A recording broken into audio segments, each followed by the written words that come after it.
Wow, Dratnos, that's an elite transmog you're wearing. Where did you get it from?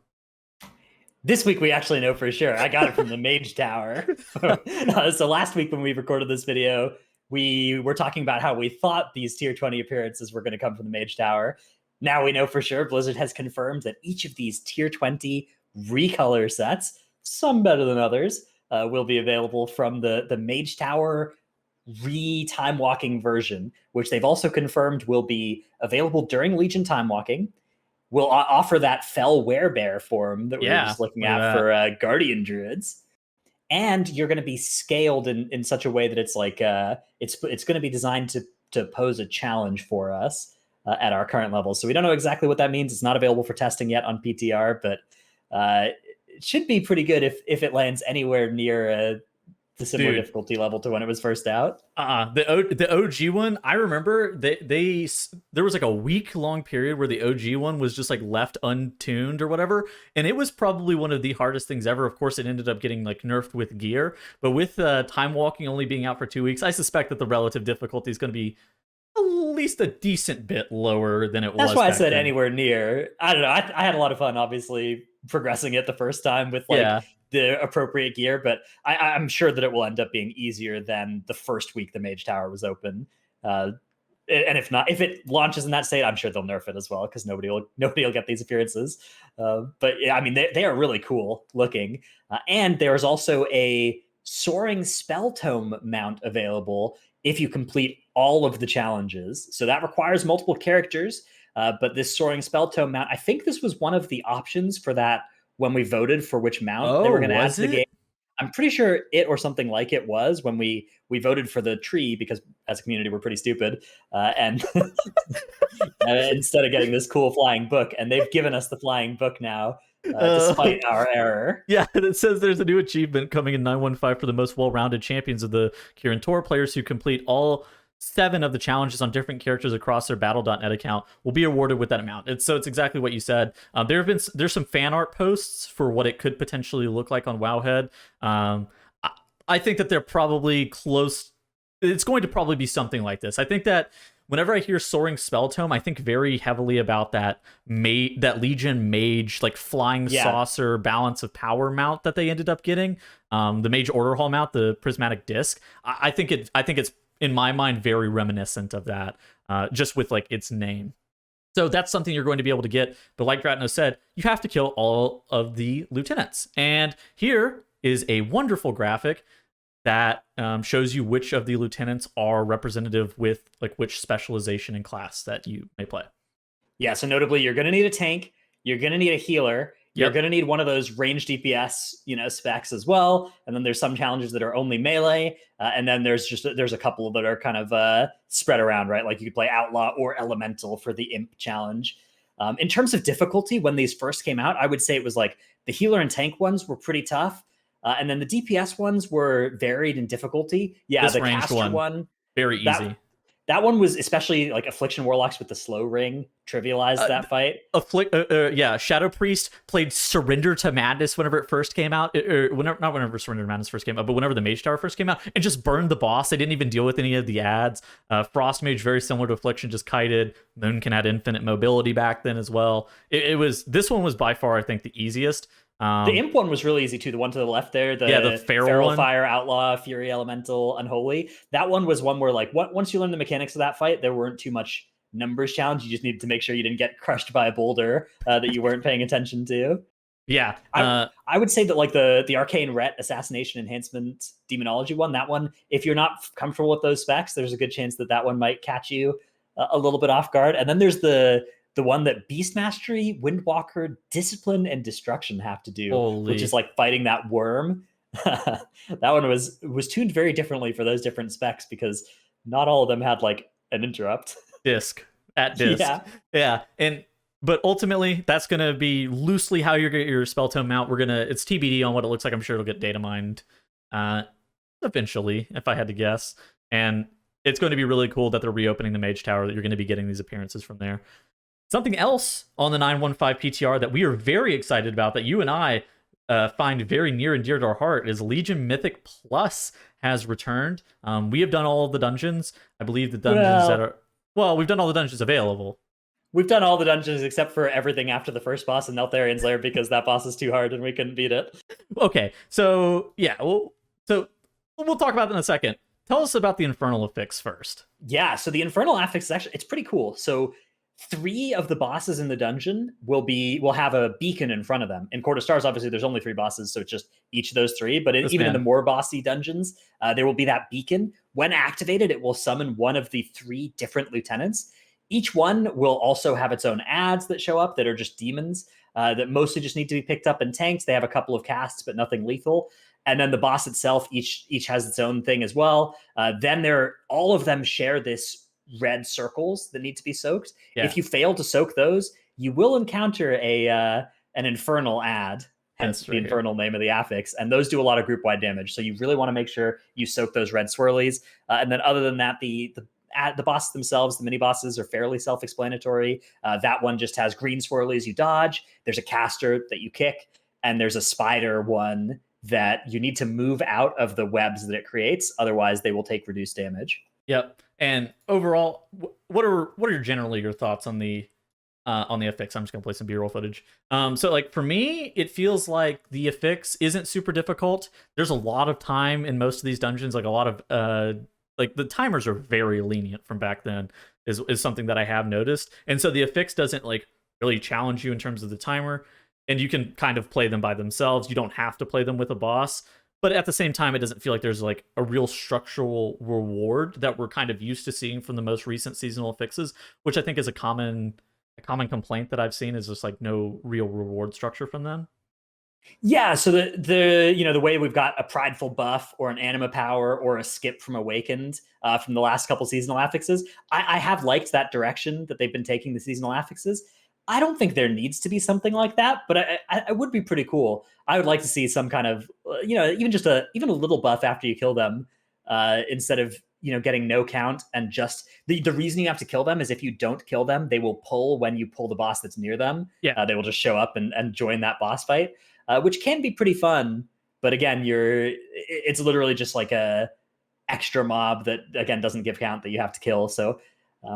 And it's not like it should give count either in these dungeons. I don't know if a lot of people haven't done Legion Mythic Plus, but these dungeons give you way more count than you need. It's not like Shadowlands where if you walk in a straight line through the dungeon and just kill every mob, you'll be at like 95% count. If you walk straight through a Legion dungeon, pulling every mob that's in front of you, you'll be at 300% count. You need to find ways to like skip a lot of these packs. And so adding count, I don't think would really help the Infernal Affix. I think instead like a little buff would be cool. So something that I have also noticed is that these dungeons some of the dungeons have been tuned a little bit more than others, but one thing is for sure, there are still a decent amount of like do not pull packs and bosses that are very difficult. Like the Vault of the Warden's first boss, the first boss of Nelth's Lair, both of those are very difficult. It was kind of clear that Darkheart Thicket had their bosses tuned down at least a little bit. But you kind of have to have like a memory and a knowledge of what is and is not like realistically possible to pull with like packs, because like there's very clear things like this EOA pull that we were doing right here, that Blackrock Hold pull that we just saw. If you didn't know that you could pull that and it's like not that dangerous, you wouldn't really ever try. But like once you know, like you have if you see in this poll right here, we have 4 members off screen while I'm gathering these crabs, and that was just like something that was super standard. So I think that there's going to be like a decent learning curve for a decent number of people who don't either remember or haven't thought about Legion dungeon routing in a long time. Yeah, it's very different than Shadowlands, right? In Shadowlands, the top groups are like they're doing two packs at the same time instead of 1, right? But in Legion, if you knew what was going on, you were pulling 12 packs all together, all at once, right? Like this crab pull in Ivyshar, because none of them would wipe you if you did this, right? All they would do is attack your tank fairly hard, which you can see there. I'm under attack during this pull, but you could still do it, right? None of them are going to cast like a fervent strike or a interruptible cast. They're literally just crabs that burst when they die, and and that's it. That's all they do. So what exactly do you think about the Heart of Azeroth still being active? Because I feel like that's unintended, but okay, so Legion Legendaries, I guess we're gonna hit some FAQs real quick. Legion Legendaries, not available to work. They are still deactivated. Heart of Azeroth was working, at least on the PTR. It was kind of buggy. You were getting some Lua errors. It was very buggy. Yeah, it was very buggy in the sense of you couldn't change anything off of it. Do you think that that's intended / is it going to continue to work, or do you think that that's probably going to get fixed? I think they should make these dungeons either all or nothing, right? Either they should make it so you can use like a Legion gear set and do Legion Timewalking, or they Sure. should make it so that you use your current gear. I don't think that like the Heart of Azeroth works, but Legion stuff doesn't work is a really sensible way for this to operate. So I think what they should probably do, assuming they don't want to do the work of making sure the Legion legendary code all still works, which I imagine is quite a bit of work, is just deactivate the Heart of Azeroth in these things. Because like it's worth it to drop 100 item levels on your necklace. You're not scaled or anything. You're using your current gear.